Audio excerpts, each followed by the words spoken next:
What's going on, guys? Welcome back to Season 2 NHL 25 New York Islanders Franchise Mode Series. As always, guys, thank you so much for supporting the last episode. If you also leave a thumbs up on this one, I'd really appreciate it. Now, you guys missed the last episode. You can see Noah Dobson now at 93 after having a good season, plus obviously statistical growth. Florida Panthers won back-to-back Stanley Cups just like in real life. I also showed you guys too, but they had an almost identical road to the Stanley Cup. They beat the Oilers in the final. They played the Leafs, the Lightning, and the Carolina Hurricanes, so that was pretty cool to see. And now in the last episode, guys, I saw a bunch of you saying I forgot to sign Jack Quinn. I actually realized that while editing. As you can see, he's up to an 84. Definitely want him in the lineup. 24 years old. I think he could turn into a really solid player for us. A top 6 guy. Obviously a solid sniper. So right now the NHL lineup doesn't look too bad. So we're going to have to actually make some room for him. I also saw a bunch of other comments saying I need to trade for James Hagens. So I'm going to try and kill two birds with one stone here and actually get Hagens from the Boston Bruins. As you guys can see there, 78 overall. So he will be down in the AHL for us this season. 18 years old, league potential. They took him 6th overall in the draft. I think, we could put him in the NHL, but probably makes more sense to just be patient. Now, I'm thinking we'll probably flip Ravensburgen a little bit cheap, but we did get screwed having to trade up to get Matthew Schaefer. Ravensburgen there has highly potential as a goalie, but we have Ilya Sorokin for, I think, the rest of this series. Yeah, he's got 7 years left. We got 7 more seasons to go, so I don't think we'll ever have a different goalie other than Sorokin. The value there is pretty much bang on. Now, he's not on the trade block, so we honestly might still have to add. We'll try this first. I actually have to add a player just so the trade goes through. Kufler here, not very good. Only 71 at 23. So we'll see what they say. If they say no, we can't add an NHL player. Trade is rejected. Okay, so like I said, we had to make room for Quinn anyways. Now I'm going to try adding Benerick here, guys. High top 9 potential, 68 at 19. Also have Hallen here, medium 7th D potential. If they still say no, we'll definitely have to add something a lot bigger. Yeah, trade's rejected. Honestly, I'm wondering about just throwing Anders Lee onto this trade. He's 88 overall. This is like the most trade value he's going to have. I'm not really sure how he spiked so much in rating. Expiring contract. He would go to the Bruins. I've already checked. If we trade him away, definitely, opens up a spot for Jack Quinn. Ushers in a new era here in New York with, of course, him being the captain and leaving. So, could try adding him to the deal. Boss would be overly maximum salary cap by a little bit. You could take Andrew Peeke back there literally as a cap dump. At this point, I think the Bruins would have to say yes in giving us James Hagens. And they do. Okay, so we probably overpaid there by a little bit, similar to when we traded for Schaefer, but honestly, those two guys are the cornerstones of this team, so I'm not too upset with it, and like I said, I think Hagens will go down to the AHL, let him just kind of tear it up down there. Also, Andrew Peeke will definitely send down too. And we now have $8 million in cap space, guys, so should have no issue signing Jack Quinn. Yeah, he wants 2 years at 2.8. It's showing him on the August 67s, which is the glitch. You cannot play in the OHL when you're 24 years old. Honestly, I'd like to get him longer term on a 4-year deal. It's actually about the same amount of money, which is interesting. Or you know what? We'll do a 3-year deal because then we still have him as an RFA. That way, if he doesn't pan out in the next 3 years, we don't have to worry about it, and also, too, we still have his rights. And now, after that trade, guys, just an updated look at the team. As you can see, I've actually slotted Jack Quinn into that first-line left wing spot, which is where Anders Lee was playing, with Horvat and Barzal. I think he could have a really good season, a couple 90 overall players, and it should be a good mix, as Barzal's the playmaker, Horvat there, the two-way forward, does it all, and then, of course, Jack Quinn's the sniper. They actually don't get a chemistry boost, but I'll talk to all the guys about the scheme fit. Second line here, you got Simon Holmstrom. A lot of people wanted him on the first line, but I think Quinn just has, like, a higher ceiling with that scoring ability. Jamie Benn in the middle, and Mangiapane there on the right wing. Hopefully I said his name right. Obviously, all these guys we signed for 1-year deals in case we're bad. Can flip them at the deadline. Honestly, though, look at the team. We're probably going to be decent. I mean, last year we made the playoffs. We had really no business doing that with an 80 overall offense. Palmieri's still there on the third line with Nyquist and Duclair. Of course, thanks to Lou, we got Duclair and Palmieri, both with no trade clauses, but I'd love to move on from both those guys. Fourth line there is actually not too bad. Perry, Cizikas, and Cal Ritchie. Now, you're probably thinking Cal Ritchie's too low in the lineup on the fourth line, but his role's depth forward, plus he's on both the power play and the PK, so he should grow fine still. Defensively here, we got Pelech, Dobson, top pair. Pollock, Schaefer on the second pair. Obviously, Schaefer immediately making the jump to the NHL. His role's top 6. He's actually playing a bit higher. And then we got Bulldog who made the team with Mayfield on the bottom. In terms of the goaltending, as I already mentioned, Sorokin should be our goalie the entire series. Varlamov there backing him up. Power play 1 here actually looks pretty solid if you look at it. I mean, obviously, you could upgrade Quinn and Mangiapane, and we will eventually upgrade one of them, probably like James Hagens. I think Quinn, though, like I said, really could turn into a great player. Now, look at the second power play. Again, not too bad. Like I mentioned, Cal Ritchie going to be getting extra ice time there. The 4-mans aren't too bad. Chemistry, I guess, could be better. The second one there is a -3, which is not great. PK-wise, though, definitely a strong suit of this team. You got Horvat, Cizikas, great 2-way players. Holmstrom and Benn are also solid. So, like I was saying before, I think this team probably does make the playoffs, especially with how good they did last year when we literally had 70s the entire bottom 6. Now, in terms of the AHL team, guys, I'm really excited for this first line. Yzerman, Hagens, and Maggio. They could absolutely dominate the AHL. Even second line there, Dargachensev. Definitely some cool names on that second line. Bottom six there is not too bad. Defensively, Andrew Peak should just, help solidify that. And in goal in the AHL, they got Gamson's a 76. So we'll see what happens this year. I'm optimistic about both teams. And like I said, for the NHL team, I'm kind of prepared, either way. If they make the playoffs, good. If not, we got guys to sell. Also, too, in terms of the capacity, guys, let me know in the comments who you want to see wearing the C for the Islanders next season. Right now, we're rocking 3 A's, Horvat, Ben, and Polak. I know a lot of people, I think, were saying Horvat's a future captain for them. Jamie Benn just wearing an A for now as a former captain. Definitely not going to be wearing the A in the future, but let me know who should be wearing the C. And if you want to, you can also tell me the 2 A's as well. And in terms of the ratings for this season, guys, we've got 87 offense, 88 defense, and 92 goaltending. So we'll see whether or not that's good enough to make the playoffs. Let's get started. And after talking to the players about their scheme fits, guys, unfortunately, most of the forwards told me to kick rocks. The second line's now got a +2, but that's it. Defensively, though, different story. The entire top 4 is a +5. They were much more willing to change their scheme, so that's good at least. And now this is kind of funny, guys. After getting James Hagens from the Bruins, they want to send me JT Compher. I'm a Red Wings fan, but I do not want him at $5 million. And a pretty big trade offer here from the Kraken. Adam Larson for Quinn, 2 4th and a 7th. I mean, our defense is fine, and like I said, I've got, pretty big hopes for Jack Quinn. And Buffalo's made us an offer, guys, 2/3 in 2027. One of them's actually our pick coming back for a 4th in 2026 plus Nelson. Nelson there is high top 9, but we get a 3rd for him, and we upgrade our 4th to a 3rd. Let me see. He's actually 77 already at 20 power forward.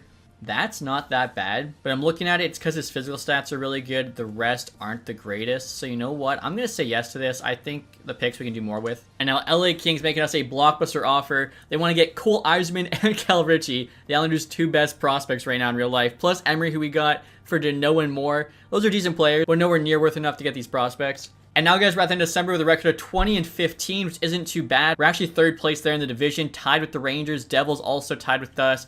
Blue Jackets only 1 point back, so it's very, very tight. AHL team here, 14-9-4. They're doing a much, much better job than they did last season. Also, guys, I just remembered I totally forgot to look at contract extensions. I'm not too sure if we really have any, like Ben, Mangiapane. Those are just, 1-year deals. Don't really plan on bringing those guys back. Nyquist, Perry, same thing. Bulldog, if we can get him for a cheap price, 1 year, $1 million. Will he make the team next year? Maybe, maybe not. Honestly, though, for like 1.1, we can just bury it, so might as well extend. And look at this, guys. We're at the deadline now with a record of 33, 25, and 4. So team's playing pretty well still. We're actually in a wild card spot now with the Devils, who don't have a wild card. What? So the Bruins are doing better than us. That is crazy. Did Anders Lee turn that team around? And like I said, the Devils there, same amount of points, not in a spot. So we could end up in, we could not. Kind of the worst spot to be, honestly. We'll probably sell if we get the right prices for guys. AHL team, though, is doing good. Now, they're on the outside looking in. Only 1 point back, though. And look at that. The current AHL scoring leader, James Hagens, 48 points already. This is rookie season. I could definitely see him winning, like, a Rookie of the Year down in the A. In terms of the NHL team, Matt Barzal there, 52 points. For a forward, Dobson has more as a D-man, 57. Oh, my goodness. Some rumors about Red Wings maybe going for him in real life. I would love that. Schaefer there as a rookie, 25 points. So I see the reason why we're doing about the same as last year, the better team, is Sorokin's not doing as good, only a 903. Last year, he actually kind of went God mode. So we could sell. If we sell, what are we? I would say conservative seller, because we're looking kind of more future than right now. We do have a lot of expiring contracts who, like I said, I would be willing to move. We can get at least something back. That's more than, a late pick. That's not going to do really anything. And look at the block here. A lot of Montreal Canadian, LA King, and I'm Ducks. Vince Dunn, interesting being available with the Seattle Kraken. If you guys missed my last series, he turned into an absolute beast for us. Zegras on the block there with the Ducks is actually true to real life, as we know, just traded. And now look at this, guys. The Flames want Mangiapane back, offering us a 2nd-round pick. That's pretty good value. I think I'm going to say yes to this, unless he's having like an insane year and going to shoot up in rating, and I think I can get more from later. 20 goals, 23 assists is definitely not bad. He's an 85. Again, no expiring contract. A free 2nd-round pick's pretty good value. And like I said, right now there's a 3-team battle for the 2 final spots. It's going to be close. I think it makes sense to kind of do the safe thing here and trade for that pick, especially since we could still get in. Also, too, you guys might have saw the game called up James Hagens. He's actually an 82 overall now, as we saw playing really well down the AHL. 13 goals, 35 assists, so close to 2 point per game. Honestly, I'll probably leave him down in the AHL. He doesn't go through waivers, so we can send him back, as I think it'd be cool if he could win the Rookie of the Year award. Also, I'll wait to see how we're doing. If after, the first couple weeks of the deadline, we're, still playing well, I could call him up to give us a playoff push. But if not, keep him down there so we can kind of play worse. Yzerman even up to an 81 now, so those two looking like a duo. Also, too, guys, look at the defense here. Matthew Schaefer's now 84 overall, so he's already grown by 4. Only has 7 goals, 18 assists on the year. I feel like he doesn't produce as much as he probably should. I mean, 25 points, second line. He did start at an 80. I guess that's not too bad, but I like him to turn to a stud in the future. Like Noah Dobson now at 93, basically has max trade value. That is crazy. Looking like $10 million actually a discount. And now, guys, I'm actually trying to trade Jamie Benn to the Ottawa Senators for Malcolm Spence 1-for-1. I think Spence could be like a really good third line left wing for us in the future. Averaging about point per game down the OHL, was 18th overall pick 2025. And he's also having a really solid season, just like Mangiapane. He's got 45 points, 62 games playing on that second line. Thing is, do I think we're going to win the Stanley Cup this year? I do not. Like last year, we were first round exit. Obviously, we were terrible. This year, maybe we could make the second round. I feel like it makes more sense build for the future. Value there looks to be pretty much equal. So I'll let him go to the Sens, who actually, I don't know why they want him. They got a negative record, but they're going to give us Malcolm Spence, which they do. I think it's worth it. And now next year, guys, I figured, you know what? We're just going to trade away all of our expiring contracts. Corey Perry down the 4th line. You know, maybe has a chance at a cup here. Offering him to the Avs for a 4th rounder. They're looking really good this season. And they say yes. So another solid deal. Clearly, you know, ended up deciding if we're trading one guy, might as well trade a lot here. Try and recoup some picks. Nyquist is kind of the last guy we could trade. Unfortunately, he's got, like, no value. Now, the Devils want Nyquist. They're a team we're competing with, so does it make sense to make them better if we're trying to get worse here? Get a 4th round pick? And they say yes. Okay, so we'll see what happens. I mean, last year, we literally sold the deadline and played better after the deadline, because at the deadline, we weren't even in a playoff spot, and then somehow we managed to get in one. We'll see if, I don't know, the same thing happens. Trade away guys and still play well. And so the trade deadline's not complete, guys. I feel like a pretty active one for us. A lot of moves there, trying to just build for the future. Wow. Gabe Landeskog goes to Seattle. Tovlin at 5th. Jamie Vesey going back the other way. The Sharks get Troy Terry from the Ducks. Only had to go up a couple seconds. And they get a 3rd rounder back. That seems pretty cheap. Let's see here. Mikkel out of the Flyers. Hiddle there to the Sharks as well. So they're starting to load up here. Building around Celebrini, Smith. Ferraro to the Canucks, same with TVR. Trevor Moore there to the Sabres. Christian Dvorak to the Wild. You got Ryder Ritchie going to the Ducks. Ryan Strome out of the Minnesota Wild. Connor Murphy to the Leafs. Nate Schmidt goes back to the Canucks. Zanin there to the Kraken. And Tommy Novak going to the Jets. Colby Barlow going to Pittsburgh Penguins in return. And now Brandon Tanev's on waivers. 1 year left at 1.3. That could be actually not a bad 4th liner. He's down to a 78, but he's grinder. Still has 90 shot block, 4-star physical. Honestly, I'm going to pick him up because we do need some bodies to play again. I don't think we're going to have Hagens or Yzerman playing for us in the NHL.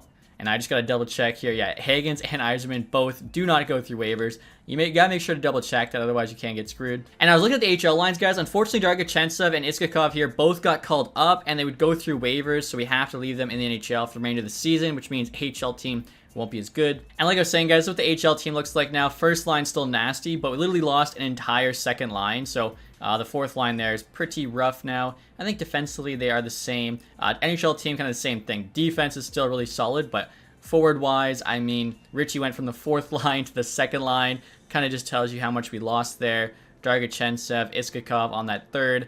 You got Ivan called up as well. Tanev there, who honestly we could keep for the 4th line next year. So pretty much all going to come down to Sorokin. If he goes God mode, we still make the playoffs. If not, we should be a lottery team. And we now have 3 games left in the regular season, guys. We're still hovering around our playoff spot there. 86 points. We are, I think, 1 point up on the Sens with a game in hand. Pretty crazy considering like how depleted this forward group is. And if you look at the AHL team here, they're still outside of a playoff spot. Probably not going to make it. I was looking at the stats too. James Hagens definitely not going to win the scoring title. Brant Sagnigaard, 90 points. Danielson, 76. Mazer, 68. Those guys just popped off in the AHL. You can see Hagens though, 59 isn't bad. The thing is, he's still like the 3rd best rookie there with 59 points. So don't really have to worry about him not winning any hardware, calling him up with a few games to go. Honestly, should have done this sooner. I think I just want to make sure Hagens could still win the Calder next year, but calling up Hagens Yzerman should make the team better. There's obviously a chance somehow they do worse. Now in 17 games, Dargachensev's got 5 points. Iskakov there's got 5. I'm thinking we'll just replace both of those, honestly, as our 2 offensive players. The 4th line there, Ivan, Cizikas, Tanev, isn't too bad. And then Hagens could actually jump to the 2C. And you know what? I'm keeping Yzerman with him there on the left wing. Holmstrom's on the right, and we have Holmeri now with Richie and Duclair on the 3rd line. So immediately, I mean, can these guys make that playoff push? Wow, okay, so we lost to Tampa Bay, guys. We got 2 games left, Columbus and the Panthers. Florida's actually last place in the Atlantic somehow. And Columbus there is second last. Okay, so 2 pretty good matchups. The Sens won their game, but we have 2 games in hand, only a point back. If we win out, we are in. It's as simple as that. Can we do it? Columbus and Florida, this team, if they deserve it, they'll beat these guys. Oh my goodness. Even after adding the young guys. I mean, I guess we should have just let the team as is. You add a couple young studs to the lineup, and they just lose out in classic EA fashion. Wow. And the Senators never won another game, so all we had to do was literally get an OT point. That's crazy. And as you guys can see here, the AHL team ended up missing the playoffs by a couple wins, so who knows? If we left those guys down, maybe the AHL team could have squeezed in.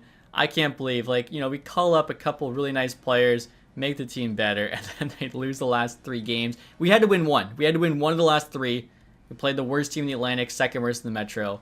That is crazy. And now look at the stats for this year, guys. Dobson popped off, close to a point per game as a D-man, almost all assists. Horvat there, 69 points, and Barzell, double nice, okay. Jack Quinn, 46. I mean, playing first line, I'd like to see more from him than that, especially I think he's at the top power play. Paul Mary only at 36. We're probably looking to trade him this summer. Same goes for Duclair. Cal Ritchie there, 24. Was his ice time 12 minutes? Okay, so not terrible. I'm curious to see those guys that we called up. Again, 5 and 5 for Iskakov, Dragachensev. Hagens had a point. Eiserman had 0. And they weren't really great there. -3, -4. Damn. I mean, I thought they were going to, you know, come in and be heroes for us. Unfortunately, not the case. Sorokin, a solid year, 904.32. Varlamov actually had really nice backup numbers. And the AHL, Maschio's now leading score with only 41 points. Obviously, we called up pretty much everybody good. And in terms of the entire league here, guys, Matthews, 121 points, 62 goals. Pasternak, though, put up 70. Oh my gosh, these guys are both just absolute cheat codes in this game. We tried to like reduce their shots a little bit so they weren't quite as OP, but the other GMs can still make them focus on their shot. Plus, even with the reduced shot, they still score so much. McDavid, McKinnon, Nuge, Drysdale there, Brain Point, Ovi, 95-point year. Konechny as well, pretty interesting. I'm assuming, yeah, Pasta there. McKinnon, though, I didn't even realize, actually an extra goal there on Matthews. And now defensive scoring, Adam Fox leads the way. Dobson there finished in 5th.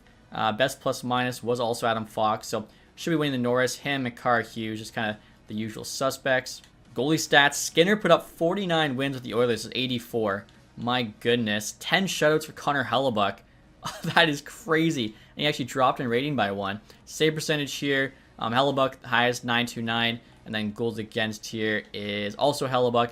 If he doesn't win the Vezina, that would be insane. Rookie skaters, Ryan Leonard with the Capitals, 55 points. He was an 83 now. Savoy there with the Oilers. I do think he probably makes their team next year. They need someone cheap like that. And so take a look at the standings, guys. I still can't believe, how are we unable to win one of those final games? I mean, Lightning, President's Trophy winner. You know, losing to them, not a big deal. Also to Ottawa Senators, of course, who made that trade with. Boosted their team a bit, but like, come on. 1 win is literally all we needed. Regulation wins, yes, OT lost. They had more regulation wins, so they would have had the tiebreaker, but we just had to win 1 game against Florida Columbus. We'll go look here and just see how bad those teams were. I guess Columbus, 24th there, but I mean, Florida, 2nd worst in the NHL. San Jose still super bad there. 54 points, 32.9 win percentage. Goals for, we're at the top. We also run at the bottom, so just middle of the road. Goals against there. Even with our, you know, good goalie in Sorokin, great top 4 defense. Surprised we weren't higher up. Obviously not at the bottom, so middle of the road for both, which means we can just continue to kind of make this team better slowly. And now the playoffs are complete here, guys. The Stanley Cup champions are the Winnipeg Jets, and the Calder Cup champions are the Grand Rapids Griffins. I mean, we saw that top line absolutely ran the league. Also, Palm Breaks to be pretty happy. Back-to-back cups in this game, just like real life, and then the Jets win the year after. So if I could have one thing more, it would be for the Winnipeg Jets to win the next Stanley Cup. Wow, and look at that. Chicago picking number 1 via the Florida Panthers. Panthers probably never expected to be that bad. And they end up trading away Gavin McKenna. Utah also just gets lucky again. Maybe the NHL draft's rigged. Jumping from 11 to 2, just like this year. They jumped from 14 to 4. So unfortunately for the Sharks, they missed out on McKenna after being terrible. Pittsburgh there picking 13 with the Devils pick, which isn't too crazy. You can see we're picking number 15. I did see some of you guys saying, I know I like that rule where you can't move up to the first round. You guys were saying it should just be can't move into the top 10, which means we could move up to 11 if somebody somehow falls. Brent Burns pulls a Mike Modano kind of, finishing with 999 points. Corey Perry there retires, so I'm glad we did move on from him. Again, if we keep maybe just one more guy, we make the playoffs, but I don't know. Like, the fact we called up some good young players and couldn't win a single game in the final 3 is just tough. And so now, guys, we're into the draft. As I mentioned, we could move up to as high as 11, but that is it. Also, too, the other rule we're using was in free agency cannot offer anybody more money than they're asking, just to make it a bit tougher to sign those top guys. And now I'm looking through the top picks here, guys. No one in the top 10 has their pick on the block. Should mention, too, is Chicago getting that first overall pick. They're going to draft Gavin McKenna, reunite the two cousins there, him, Bedard. And that's after making the playoffs. They had pick 18. I just realized, again, I totally forgot to check the playoff tree and the awards. I think not making the playoffs really threw me for a loop there. So we'll do that after the draft. Obviously, McKenna's going 1. Behind him, you got some medium elites there. Is there going to be a guy available at 11 worth trading up for? Mathis Preston. I can't remember if he's high top 6 or medium elite. I know Belchet's is medium elite, so if he's still available, could get him. Diorio, I know, is high top 6. Same with Wasselin.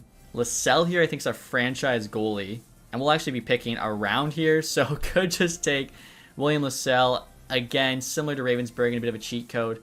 Hermanson, they think's medium elite. Unfortunately, I think our scouts are wrong. I'm pretty sure he's like medium top 6. Adam Valentini there, I think he's also like medium top 6. Beckham Edwards, same thing. So there's definitely some players to be had. Joey Ginla we could get. I think he's also another medium top 6. So I think, guys, we're just going to sim to our pick 15 to see what's available. Fitzgerald just went. Katalicki there. Diorio.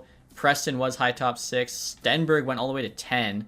Belchet's there at 9. Okay, so looking at this, why do I feel like somebody might have fallen? McKenna there on the Blackhawks is crazy. All right, so at our pick, we got a guy guaranteed high top 6, Novotny, NHL ETA 1 year. Phil Kessel, similar style. Could take him, or we could take a franchise goalie in Lascelles. This guy's strengths, puck protection, pro release, elite speed, no weaknesses. I mean, Phil Kessel's an absolute legend. Wasselin here I also know is high top 6, and I think he's a power forward, which honestly might fit our team a little bit better because we already have Yzerman, we got Jack Quinn now. I think Richie's like our only power forward. So honestly, I'm leaning towards Wasselin, and then like I said, Lascelles we could take. Unfortunately, the way the game works, it is way too easy to get good goalies in the draft. Like a medium franchise goalie should be going, top 5, if not, 1 or 2 overall. Same with a high elite, should be going like top 10, but you can get a high elite early second. I don't know why, the game's broken like that. So I'm just going to ignore it with Lascelles. Try to make this a bit more challenging for us. We're going to take Brady Wasselin. Like I said, high top 6 power forward. 73 overall, not too bad. We'll see how do we do here. Novotny, 2 overall higher. He's a center, he's a sniper. Like I said, I wanted the power forward. But are you kidding me? We should take Semenov here. 82 medium elite. How did I miss this guy? 2-way forward. He's already got the stick him up X factor. The Sens get him there. After stealing our playoff spot, they steal our player. And then, are you kidding me? Blackhawks get Lascelles. They get a franchise goalie and a franchise forward in one draft. The Blackhawks are about to be a problem, and I immediately do not like the Sens in this franchise mode after getting that player.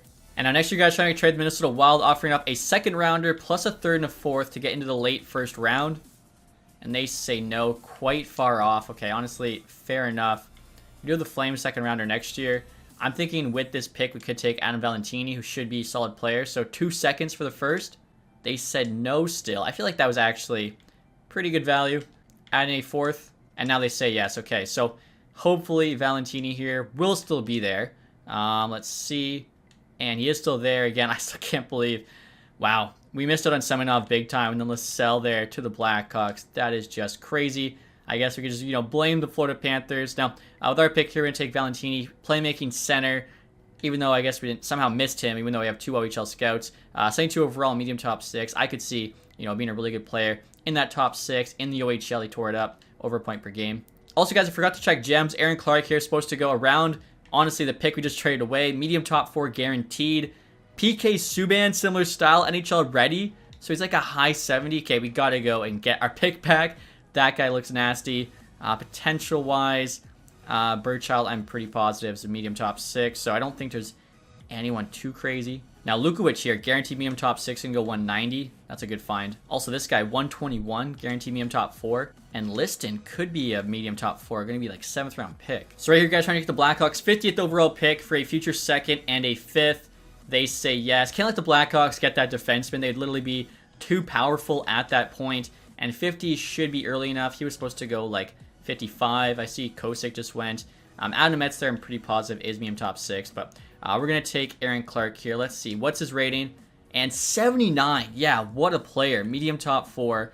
Could be in the NHL. I mean, roll top 6. That is crazy. Offensive defenseman. I mean, we got Dobson already, and then Schaefer the second power play. Clark could end up being on the second, though, as well. Mayfield we can't really trade, but wow, yeah, he's going to be a beast, I think. And our next pick here, guys, is at number 144. Should be able to get that other medium top 4 guy I was looking at before, and that is, I don't even know how to say this name, Philippe Bilas, hopefully said it right. 65, that's not too bad. Defensive defenseman, left-handed, but plays the right side. Interesting. Another pick here in the 4th round. Probably going to be reaching a little bit on this next guy. I think he's like ranked 190. And that is Lukowicz there, guaranteed medium top 6 forward. And he's a grinder. Okay, only 50 overall, but if he actually ends up even like a high 70, could be a 4th liner for us. And now next, you guys are trying to trade Lundqvist to the Bruins for a 7th rounder. Again, he's in the AHL for us. Really just trying to, if he can get us a late round pick, I'm honestly fine with it. And they said yes. Like I said, him being right-handed, he's behind Mayfield, so I'm fine with that. We're going to sim to number 213, and I'm hoping that guy we do take ends up being medium top 4, because that would be a steal. Liston here from Poland. Come on, 3 of 4 bars, medium top 6. All right, so probably never ends up being as good as Lundqvist there, but was worth a try. And now before we get the re-sign phase here, guys, Patrick Waugh needs a new contract. I feel like he's done pretty well considering the teams he's had to work with, and he's actually asking for almost no money. Obviously, it does not matter with owner mode turned on, but I would have expected a lot more of an ask from him. And like I was saying, guys, Chicago is going to be a problem. 2 franchise players there, the Cousins, Bedard, and McKenna. They also drafted Martone last year. Frank Nazer's up to elite potential. Also, Bedard, what? They cut him for under $9 million. 95 overall now on an 8-year deal, 8.9. That is just stupid. Of course, they got the franchise goalie there as well. And see Bedard's contract, guys, maybe think of Mitch Marner. The Leafs there got him for 8.6. I don't know how they always pull that off in game. He never seems to ask for enough money. I'm wondering if it's because like he's programmed in game to be loyal to Toronto, when in real life, I guess it'd be the opposite. So he always takes, you know, big time team friendly discount. But anyways, guys, back to our team. I think we do have a pretty bright future here. We got some nice pieces. 19.2 million in cap space. And wow, we got like 10 of theirs, actually 79. So I think he could be a great 4th liner. Price 1.15. Yeah, I'm perfectly fine giving him that. Like I say, he's a grinder. Honestly, what you want on the 4th line. Surprised we got him for free there via waivers. Peak, we are just going to let go. Clark, we probably leave unsigned. Let me double check here. Defense. Pollock, we still can't trade. Adam Pelech, we now can. But like seeing how close our team got last year, we have the younger players getting better and better. I think we probably are, you know, pushing for a playoff spot. And yeah, Bulldogs an 80, so Clark we'll just wait on. But because he's not a junior player, we actually could sign him just to go down to the AHL, hopefully tear it up down there. And look at the goalie. Sorokin's actually dropped by 1 to 91, but that's still fine. Varlamov last year was deal. So Gamson's AHL starter. Hogberg, we're definitely not bringing back. And look at the forwards here, guys. Zizekas is down to a 77. He'll still be our 4C probably, but that's tough. And Mazur here, I'm going to give $950K for 3 years. If he can get up to like a low 80, that'd be a great contract. Ivan, I'm thinking something similar. He's already got some NHL ice time. Could be a 4th liner for us. And there we go, guys. Patrick Waugh did accept the offer. I actually gave him a 6-year deal, so we could have him as our head coach for the rest of the series, as long as, you know, we continue to play above expectations. And as you can see there, we have no expiring players and still 19 million in cap space. So going out, we definitely want to add a forward. I think defensively, obviously goaltending, we are fine, but maybe like 1 top 6 forward. And I think after that, we just honestly have cap space for the deadline if we are a competing team, because after that, you know, Schaefer in a couple years' time, Hagens, etc., will all need some big deals. And so now, guys, it's time for free agency. I'm hoping there's a big-time player. Oh my goodness. Jack Eichel. Is Jason Robertson a UFA? He's probably an RFA, right? Yeah, he's an RFA. Jack Eichel leaving Vegas. We have 19 million. Bo Horvat becomes the 2C. Does James Hagens move to the wing? I think he would. Oh my gosh. Jack Eichel. Can we bring him to New York? That would be unreal. I don't know if I've actually ever signed Eichel in this. Evan Bouchard wants 14 million. So the others gave him like a 1 year twice, and now he wants a ton of money. Anze Kopitar, Adrian Campe, while LA losing their 2 best forwards. Alex Tuck. Anderson only wants 7-7. That is a darling of a contract. If our defense wasn't already set, I would sign him. Edvinson there and Brant Clark, I think, are also... you know what? You know, considering the fact that they're looking for like their first contract, that's not too bad. Anderson, real life, I think wants like 10 million bucks right now, so he must have also gotten a short-term deal. Adam Henrique got up to an 87 and wants 7 million. What? He has 5-star defense and he put up 66 points last year at the Oilers. He must have been playing like 2C, and Draisaitl moved to the first line. Interesting to see some of the things that happen, like I said, with the, Marner Bedard contracts. But yeah, we got to go for Eichel here. We're going to offer him what he wants. Full NMC. I mean, yeah, like I said, to make it kind of fair in terms of the lottery sweepstakes, we'll just offer him exactly what he wants, the years, the no move clauses. Hopefully, he chooses us. Right now, nobody else is interested. In terms of goalies, guys, I was just curious. Dustin Wolf wants 9.5 with the Flames there. Another former Flame, Markstrom there is available. Devin Levi. Forsberg 1.2. Connor Ingram, league min. Honestly, could sign him to be the AHL starter. AHL team, like to have them, have success just for fun. 1 year league min. He says yes. Okay, so there we go. And now defensively here, we don't really need any NHL D-man, but maybe two-way guys if there's somebody. Lilberg, 25.79, 82 D awareness. Okay. Korczak's only got 80. That must be why these guys are getting signed. Musial here, 85. He's also got 90 strength and fighting skill. I feel like he'd be solid down in the AHL. Give him like a 2-year at 900K. So Musial here, hopefully I pronounced that right. He said yes. And behind Eichel, guys, I wouldn't mind signing somebody as like a backup. We would still have, I don't know, $5 million. You know what? Before we do that, let me see if I can trade away Duclair just to be safe. And now Chicago here wants Duclair. Going to try and get a future third for him. The value's pretty equal. They say no. So I guess we could just go for a 4th rounder. We are trying to shed cap, so that gives us a little bit of room there to try and sign somebody else. And actually, guys, I finally just remembered, have to check that playoff tree. So Winnipeg Jets won the Stanley Cup. They swept the Avs, Stars in 7, Canucks in 7, and then swept the Carolina Hurricanes. And the Leafs there actually made it to the Eastern Conference Final before losing to the Canes. And look at the awards here. I feel like we know the team ones. Individually here, Matthews, Art Ross, and the Hart. Adam Fox, James Norris, Pasternak, Lady Bing, Ryan Leonard Calder, Kyle Connor, Conn Smythe. Connor Hellebuck did get the Vezina, good to see. Parayko, Bill Masterton, Blackhawks coach Jack Adams, Kopitar Selke, Matthews, Ted Lindsay, and then Pasternak there with the Maurice Richard. In terms of the AHL, we know the Griffins there won the Calder Cup. Brandstad Nygaard, most points, MVP, most goals, just dominant. Artemanov there, best rookie. I was hoping Hagens could have won it. Vlasic was down the A, won best defenseman. Brandstad Nygaard also got MVP of the playoffs, so he's probably getting called up to NHL this year. And so right here, guys, I'm simming ahead, signed a bunch of new A scouts. For some reason, they never show up in the first offseason, but always in the second. Just a good thing to know. Let's go! Jack Eichel decided to accept your offer.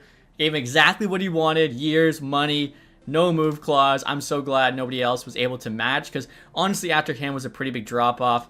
Jonathan Duran there, we definitely do not need. I think, honestly, now we are probably set. We still have $10 million in cap space, but don't really have any holes in the roster, so I think we can just save that for the deadline if we want to do some big additions at that point. And after adding Eichel, guys, of course, we're thinking playoffs for this season. I'm looking to bolster that 4th line.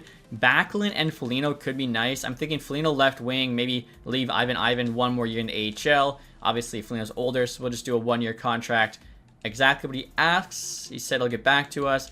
Backlund wants 2. I'm thinking the same thing. We have Cizikas, but with him being a 77, I mean, Backlund's 6 overall higher. He does not want the 1 year. We could offer an extra 50K. Oh, man. I mean, he's 37. I really don't want to go 2 years with him, even though he's got solid defensive numbers. I guess we could also wait, too. His price and years might come down the longer he goes unsigned. Wow, and Nick Foligno says no to us, decides to sign with the Devils instead. Okay, fair enough. And I also see Kiefer Sherwood's available here, guys. 82 overall, wants 1.9 in a 1 year. Gold truculence. The dude, I think, set a record for most hits in the NHL last season. So I'll give him this. I think Tanev would then go to left wing, and I would still be trying to get Backlund. As like I said, right now Cizikas is 77. He's getting up there in age. I don't know if there's any reason he would jump this summer. Backlund, I mean, honestly, we could just give him the 2 years, because worst case, we bury that. It costs us 800K. I don't think it hurts us too bad. So you know what? I'll give him what he's asking for, and there we go. So I think now we're going to have a really solid 4th line. And that's a pretty good offer here, guys, from the Preds. Ryan O'Reilly for Emery in a 3rd. I wish they would have offered this before I signed Backlund. He could have been like a super 4C. Actually, 87 overall. Oh my goodness. 2-way forward. Emery's 72 at 20. I mean, we just drafted that one guy who's already a 79. Kind of replaces him. I don't know where O'Reilly fits in, but I think we kind of have to do this trade. Like, that is insane value. Last year, I had 50 plus points, and like I said, it would just be so good on the PK and everything. So I'm going to say yes, and hopefully we can make it work. And now Patrick Wall's talking to us about next season, guys. He thinks we can compete for the Stanley Cup. I mean, That'd be pretty crazy. And I think this season, guys, we're going to focus on conditioning, increasing our speed. We dropped the puck control by 3 or 2, but then if next year we look at 5v5 focus, our puck control goes back up 3 or 5. But you're adding acceleration, endurance, offensive and defensive awareness for free, essentially, at that point. And now, guys, I'll show what the team is looking like for next season. Honestly, I think Stanley Cup isn't too far to reach. Like, we're looking pretty stacked. That top line, Eichel, Horvat, and Barzal. Hopefully, with the scheme fits, can get them up to +5. Let me know where you guys think these guys should play. Obviously, I'd like to go top heavy. Horvat with the gold quick draw has to be in the middle. I could swap, you know, Eichel and Barzal, but I feel like Eichel, a bit more of a shooter, maybe makes sense to have him like on the off wing. Second line there's the young gun line, Yzerman, Hagens, and Jack Quinn. I'm hoping those guys can pop off. I guess Quinn's a bit older now at 25. Cal Ritchie there on the third line. If I wanted a full young gun, I guess he'd have to go second. Ryan O'Reilly, still can't believe we got that trade offer. Holmstrom there, I think it's a very solid shutdown. Then fourth line even, Paul Mary down there, playing with Backlund and Sherwood. To speak of shutdown lines, like those guys, really solid two-way players. Defensively here, of course, our top four still has that +5. Probably will move Schaefer up to the top pair, but we'll have to talk to them to get that +5 back. Bulldog now an 80, Mayfield down there 84. Goaltending here, Varlamov 82, Sorokin actually up to a 93 now, so somehow dropped by 1, then grew by 2. I don't really know how that works. In terms of AHL, Ingram there's an 82, so like I said, big increased AHL goaltending. I got Iskakov there, 80 with Maggio, Dragochensev, Ivan Ivans down there, Tanev, Zizekas, didn't quite make the fourth line. And then defensively here, that Clark guy leading the way. Pretty much all of them are high 70s, so I think the AHL team should make the playoffs. And like I said, honestly, this NHL team could win the cup. And now in terms of the ratings for next season, guys, we've got 91 offense and defense with 92 goaltending. So the team is looking really good. Hopefully you guys enjoyed this one. If you did, leave that thumbs up, subscribe if you haven't. Thank you guys so much for watching. Have a nice day. Goodbye.